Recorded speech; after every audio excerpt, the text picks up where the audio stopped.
In this section, we discuss how angular and tangential variables are related. All of the points on the spinning rotor of a helicopter, from its center to its tips, have the same angular velocity.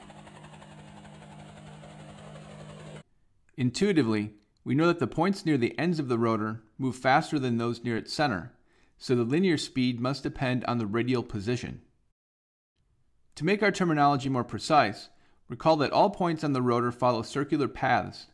The linear velocities of each of these points point along the tangents to their respective circular paths. We therefore call this linear velocity the tangential velocity, and we write this as v sub t. Let's look at a snapshot of the spinning rotor. In a time t, it undergoes an angular displacement theta, and its tip, at a distance r from the center, traces out an arc length s, where s is equal to r times theta. If we divide both sides by the time t, we have s divided by t equals r times theta divided by t. S divided by t is the tangential velocity, v sub t, and theta divided by t is the angular velocity, omega. Therefore, the angular and tangential velocities are related through v sub t equals r times omega, where omega must be in units of radians per second.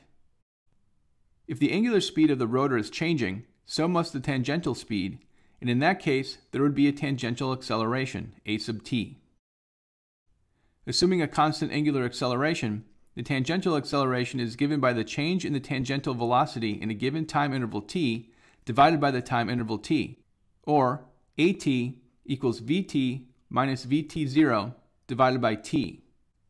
Since vt equals r times omega, this is equal to r omega minus r omega 0 divided by t, which equals r times omega minus omega 0 divided by t.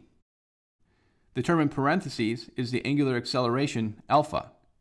Therefore, a sub t equals r times alpha, where alpha must be in units of radians per second squared.